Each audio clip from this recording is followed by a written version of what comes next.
Hello friends, my name is Shanwaz Siddiqui. I'm from Swiss Foreign Language Institute.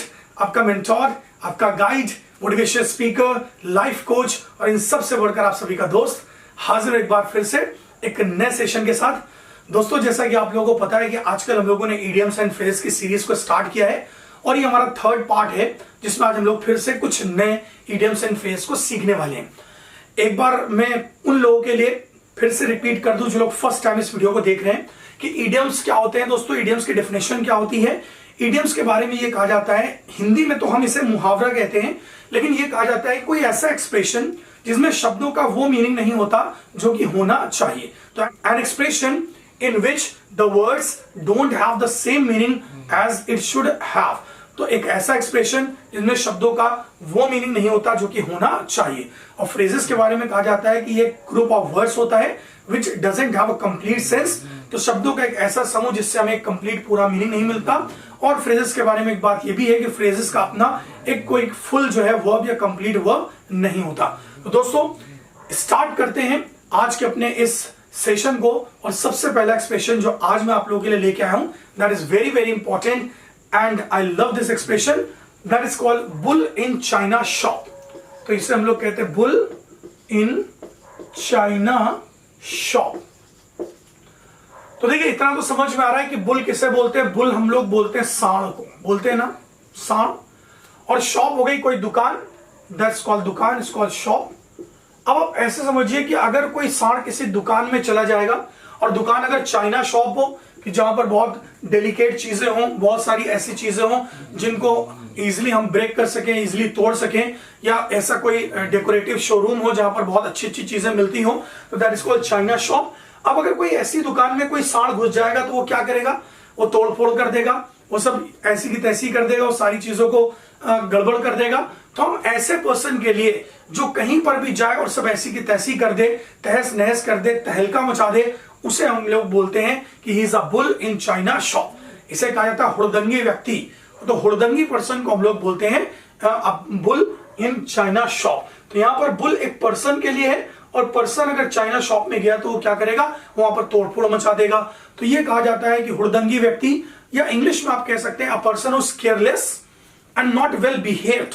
तो वो person जो careless हो और अच्छे ढंग से बिहेव ना करता हो, ऐसे पर्सन को हम लोग बोलते हैं कि he is a bull in china shop. तो कुछ लोगों के बारे में आप लोग जानते होंगे कि वो जहां भी जाते हैं तोड़फोड़ मचा देते हैं, वो जहां भी जाते हैं हुड़दंग मचा देते हैं, वो जहां भी जाते हैं कोई ना कोई प्रॉब्लम खड़ी कर देते हैं। तो ऐसे लोगों के लिए एक्सप्रेशन यूज किया जाता है कि he is a bull in china shop. तो चाइना शॉप में अगर कोई बुल, कोई सांड घुस जाएगा तो वहां पर तोड़फोड़ मचा देगा।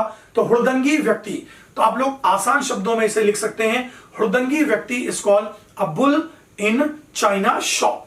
Next expression, it is also very good. इसे हम लोग कहते हैं burn the midnight oil. दोस्तों, burn the midnight oil. अब यहां पर ये तो समझ में आ रहा है कि मिड नाइट, आधी रात में, है ना। तो आधी रात में, और बर्न का मतलब हो गया जलाना, जलाना, और ऑयल, ऑयल होता है तेल। अगर हम लोग तेल डाल के चिराग को जला रहे हैं आधी रात में, तो ऑब्वियस सी बात है कि हम कोई काम कर रहे हैं, कुछ कर रहे हैं।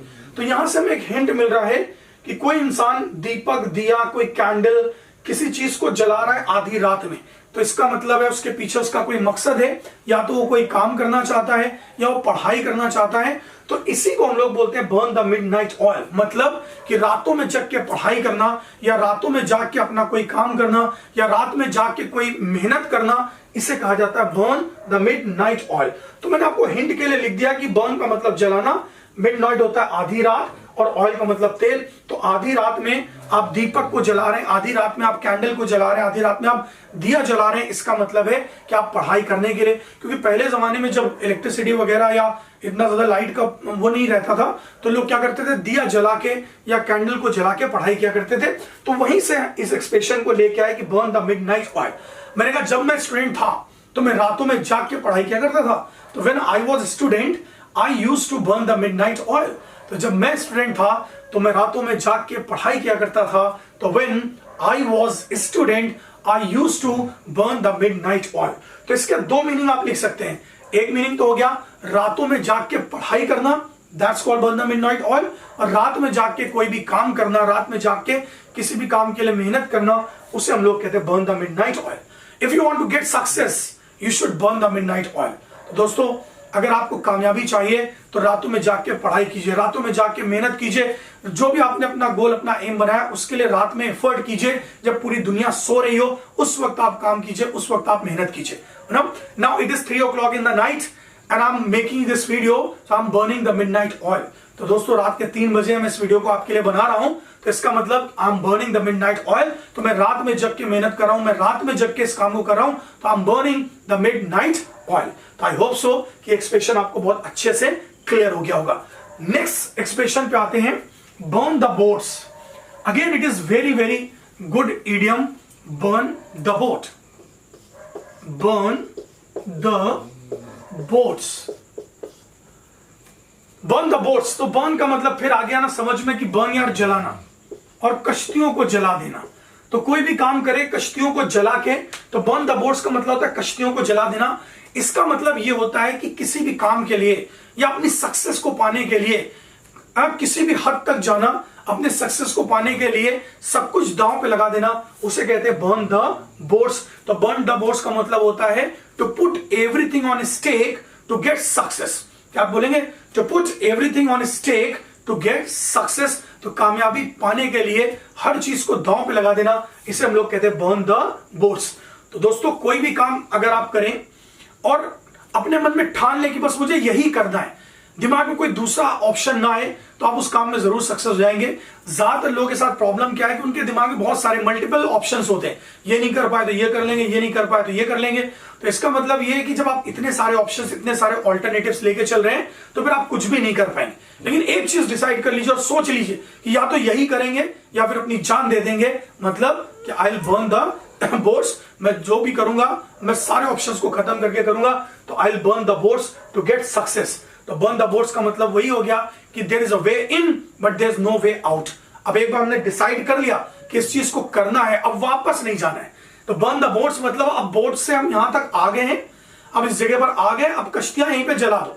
अब हम या तो इस आइलैंड पे जीत के जाएंगे, या तो इस आइलैंड को जीत के जाएंगे, या फिर हम यहां से जाएंगे नहीं, यहां से मर के जाएंगे। तो इसी को हम लोग बोलते हैं बर्न द बोट्स। इसी को कुछ लोग बर्न द ब्रिजेस भी कहते हैं कि बर्न द ब्रिजेस। तो कुल मिला के बात यह है कि अपने दिमाग में से मल्टीपल ऑप्शंस को हटा दीजिए, जो भी करिए डिसाइड कर लीजिए कि बस यही करना है। तो now you will have to burn the boats to get success in your aim. तो आपको अपने एम में कामयाब होने के लिए क्या करना पड़ेगा? अपनी कश्तियों को जला देना पड़ेगा। तो अपने दिमाग से सारे विकल्प, सारे ऑप्शंस को हटा देना पड़ेगा। तो कामयाबी के लिए अपना सब कुछ दांव पे लगा देना, इसे हम लोग कहते हैं बर्न द बोट्स। तो बहुत इंपॉर्टेंट एक्सप्रेशन है, इसको सब लोग याद रखेंगे। नेक्स्ट है बरी द हैचेट। तो देखिए बरी द हैचेट। अब ये हैचेट क्या होता है? हैचेट वर्ड हम लोग यूज करते हैं एक्स के लिए, और स्मॉल एक्स, छोटी कुल्हाड़ी। तो कुल्हाड़ी, कुल्हाड़ी को हम लोग क्या बोलते हैं? एक्स। और बरी का मतलब होता है दफन कर देना, छुपा देना। तो जमीन में दफन कर दो, कुल्हाड़ी को दफन कर दो। तो कुल्हाड़ी को दफन करने का मतलब क्या है? अपने हथियार को दफन कर दो, अपने हथियार को छुपा दो। इसका मतलब ये होता है कि यार किसी से जो भी दुश्मनी है ना, उसको खत्म कर दो। तो अपनी दुश्मनी को खत्म कर देना, इसे हम लोग कहते हैं बरी द हैचेट। तो वही बात है ना कि हम अपने हथियार दफन कर दे, तो अपने हथियार दफन कर दो, और आपस की जो हमारी दुश्मनी है हम लोग इसको खत्म कर दें यार। तो we should burn the differences, we should bury the differences. हम लोग बोलते हैं we should bury the differences and we should bury the hatchet. तो इसी के लिए हम लोग बोलते हैं बरी द डिफरेंसेस। तो हमारे आपके बीच में जो भी डिफरेंसेस हैं उनको हम लोग बरी कर दें, उनको हम लोग दफन कर दें, मतलब पुरानी दुश्मनी को भुला दें। तो पुरानी दुश्मनी को भुला देना, इसे कहा जाता है बरी द हैचेट, है ना। तो we should bury the hatchet. तो we should not continue the vendetta. तो ये जो खानदानी दुश्मनी है, continue the vendetta, vendetta is called खानदानी दुश्मनी। तो ये जो हमारी खानदानी रंजिश है, दुश्मनी है, इसे खत्म करो। We should not continue this vendetta, now we should bury the hatchet. हमें अब इस दुश्मनी को भुला देना चाहिए। तो we should bury the hatchet. अब हैचेट का मतलब आप समझ जाइए, यहां से आपको हिंट मिलेगा, small x that is called कुल्हाड़ी, इसे हम लोग बोलते हैं बरी द हैचेट। नेक्स्ट एक्सप्रेशन पे आते हैं दोस्तों। नेक्स्ट एक्सप्रेशन है बाय लीव्स एंड बाउंड्स। क्या बोलते हैं हम लोग? By leaves and bounds. By leaps and bounds का मतलब होता है दिन दूनी रात चौगनी। इसे हम लोग बोलते हैं वेरी फास्ट। इसे हम लोग बोलते हैं वेरी फास्ट, बहुत तेजी से। इसे हम लोग अपने शब्दों में, अपनी लोकल भाषा में कहते हैं कि दिन दूनी रात चौगनी। That is called by leaps and bounds. तो he is getting success by leaps and bounds. वो दिन दूनी रात चौगनी तरक्की कर रहा है। तो ये एक्सप्रेशन बहुत यूज होता है इसी सेंस में कि he is getting success by leaps and bounds. तो वो दिन दूनी रात चौगनी तरक्की कर रहा है। ही is getting improved in his health by leaves and bounds. तो उसकी सेहत में बहुत तेजी सुधार हो रहा है। तो he is getting improvement in his health by leaves and bounds. तो इसे हम लोग बोलते हैं वेरी क्विकली, बहुत तेजी से। और इसी को हम लोग अपने शब्दों में कहते हैं दिन दूनी रात चौगनी। That is called by leaves and bounds. Next expression पे आते हैं दोस्तों, carrot and stick rule. Again I love this expression, carrot and stick rule. तो देखिए कैरेट, कैरेट क्या होती है? गाजर। गाजर को हम लोग क्या बोलते हैं? कैरेट। और स्टिक, स्टिक क्या हो गई? छड़ी। और रूल, रूल का मतलब जानती है? रूल। तो carrot and stick rule, we must know how to apply carrot and stick rule to get our work done. तो हमें पता होना चाहिए कि अपना काम कराने के लिए कैरेट एंड स्टिक रूल कैसे अप्लाई किया जाए। तो हमें अपना काम कराना आना चाहिए, चाहे किसी को गाजर खिला के या किसी को छड़ी दिखाकर। तो इसे हम लोग कहते हैं साम दाम दंड भेद। इसी को कहा जाता है कैरेट एंड स्टिक रूल। तो जिसे आप कहते हैं साम साम दाम दंड और भेद। तो हमें अपना काम कराना आना चाहिए, चाहे किसी को समझा के, चाहे किसी को पैसे देके, खरीद के, दाम देके, या किसी को पनिश करके, दंड देके, सजा देके, या किसी के साथ कॉन्स्पिरेसी करके, किसी के साथ दिमाग लगा के। तो इसी को हम लोग कहते हैं साम दाम दंड भेद। और इसी को कहा जाता है कैरेट एंड स्टिक रूल। तो हम अपना काम कराना आना चाहिए, हमें अपना काम कराना आना चाहिए, चाहे हम प्यार से किसी को गाजर खिला के अपना काम करा लें, या हम किसी को डरा के, किसी को छड़ी दिखाकर अपना काम करा लें। इसी को हम लोग कहते हैं साम दाम दंड भेद। तो I know how to get my work done by applying carrot and stick rule. तो मुझे पता है कि साम दाम दंड भेद लगाकर अपना काम कैसे कराया जाए। इसी को हम लोग कहते हैं कैरेट एंड स्टिक रूल। तो बहुत इंपॉर्टेंट एक्सप्रेशन है, क्योंकि इसे हम लोग बहुत ज्यादा यूज करते हैं अपनी डे टू डे लाइफ में। नेक्स्ट एक्सप्रेशन पे आते हैं दोस्तों। नेक्स्ट एक्सप्रेशन है build castle in the air. क्या बोलते हैं? Build castle in the air. तो build castle in the air. तो build castle in the air, इसका मतलब होता है हवाई किले बनाना। इसका मतलब होता है ख्याली पुलाव पकाना। इसी को हम लोग बोलते हैं एरी फेरी काल्पनिक स्कीम्स बनाना। इसी को कहा जाता है build castle in the air. तो मुंगेरी लाल के सपने देखना, हवाई किले बनाना, इसे हम लोग बोलते हैं एरी फेरी काल्पनिक स्कीम्स बनाना। उसी के लिए कहा जाता है build castle in the air. Now to have that plan which is unlikely to be successful, to have that dream which is unlikely to be successful, that is called you are building castle in the air. तो आप हवाई किले बना रहे हैं, आप हवाई पुल बांध रहे हैं, तो you are building castle in the air. तो मुंगेरी लाल के सपने देखने के लिए, हवाई किले बनाने के लिए, काल्पनिक स्कीम बनाने के लिए हम लोग इसे यूज करते हैं build castle in the air. तो हवाई किले बनाना, that is called build castle in the air. Next expression, that's again very good expression. इसे हम लोग कहते हैं कैच 22 सिचुएशन। Catch 22 situation. तो सिचुएशन को कुछ लोग सिचुएशन भी बोलते हैं।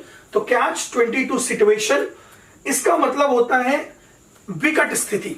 इसका मतलब ऐसी स्थिति जिसमें हम डिसाइड न कर पाए कि हम क्या करें और क्या ना करें। तो condition, a situation in which we are unable to decide what to do and what not to do, that is called catch 22 situation।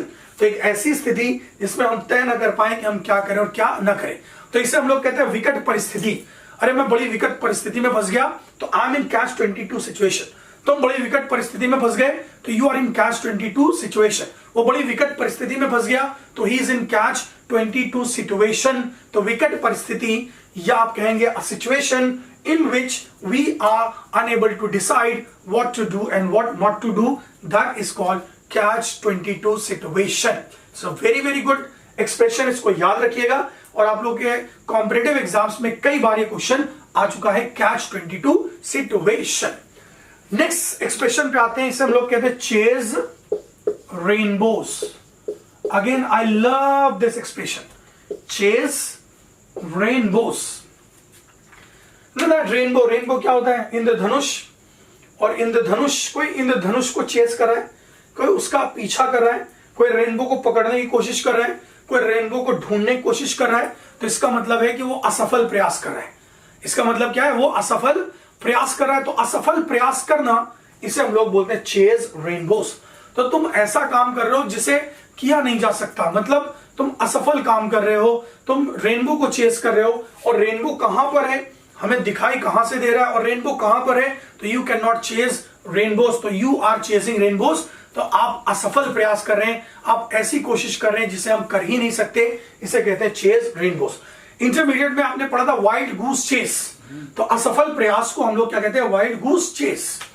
असफल प्रयास, वाइल्ड गूस चेस। तो ये एक्सप्रेशन नाउन है, असफल प्रयास, दिस इज नाउन। और ये verb है, असफल प्रयास करना, तो that is called wild goose chase. तो you are chasing rainbows my friend. तो आप जो काम कर रहे हो मेरे दोस्त, उसे पूरा नहीं कर सकते, उसे हासिल नहीं कर सकते, because you are chasing rainbows. तो कई बार ऐसा होता है कि हमारे ऐसे प्लान्स होते हैं जो इररिलेवेंट होते हैं, हमारे ऐसे प्लान्स होते हैं जो इम्प्रैक्टिकल होते हैं। तो हमने प्लान तो बना लिया, बट वो हमारी पहुंच, हमारी क्षमता से बाहर है, तो हम क्या बोलेंगे कि my friend you can not do it, you are chasing rainbows. तो आप इसे नहीं कर सकते, तो you are chasing rainbows.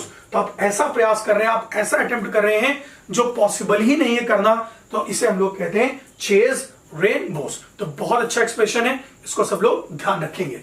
Next expression पे आते हैं दोस्तों। नेक्स्ट एक्सप्रेशन है ऑन क्लाउड 9। ऑन क्लाउड 9, देखिए ऑन क्लाउड 9। तो ऑन क्लाउड, क्लाउड क्या होता है? बादल, आसमान, बादल को बोलते हैं ना क्लाउड। और 9 वैसे तो 9 हम इसे ऑन क्लाउड 7 भी बोल सकते थे, तो ज्यादा क्लियर हो जाता। कभी ऑन क्लाउड 9 बोले आता है, कभी ऑन क्लाउड 7 बोले आता है, तो इट्स अप टू यू। तो ये आपके ऊपर है कि कैसा आप इसको बोलना चाहते हैं। इसका मतलब होता है 7वें आसमान पर होना। और दोस्तों 7वें आसमान पर होने का मतलब क्या होता है? बहुत ज्यादा खुश होना, extremely happy, that is called on cloud 9। अगर मैं आपसे कहूं कि आज मैं बहुत खुश हूं, तो मैं क्या बोलूंगा? Today I am on cloud 9, today I am on cloud 7। तो आज मैं बहुत खुश हूं, तो today I am on cloud 9। तो ऑन क्लाउड 9 या ऑन क्लाउड 7, इन दोनों का ही मतलब होता है 7वें आसमान पर होना। और 7वें आसमान पर होने का मतलब होता है कि बहुत खुश होना। तो बहुत खुश होने के लिए हम इस इडियम को यूज करते हैं ऑन क्लाउड 9। तो सभी लोग खुश हैं, सभी लोग बहुत खुश हैं, तो एवरीबॉडी इज ऑन क्लाउड 9। तो सभी लोग बहुत खुश हैं, तो एवरीबॉडी इज ऑन क्लाउड 7। तो दोस्तों अच्छा एक्सप्रेशन है, इसे ध्यान रखिएगा, क्योंकि कई बार आप लोगों के कॉम्पिटिटिव एग्जाम्स में भी आ चुका है।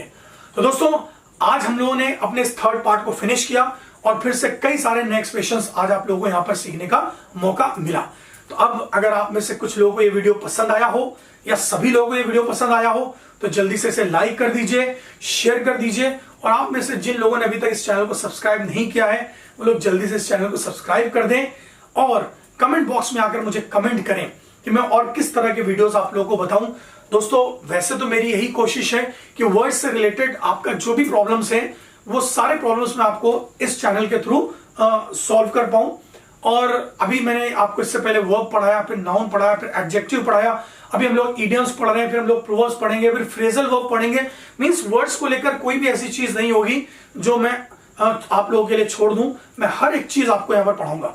बस थोड़ा सा आप लोगों को मेरा सपोर्ट करना है, बस थोड़ा सा आप लोगों को मेरा सपोर्ट करना है, मेरा साथ देना है, और सीरियस नोट पर इन सारे एक्सप्रेशंस को, इन सारे इडियम्स को नोट करके टाइम टू टाइम इसको रिवाइज भी करते रहना है। दोस्तों फिर से मिलेंगे एक नए वीडियो में। Till then bye bye, thank you very much, thank you.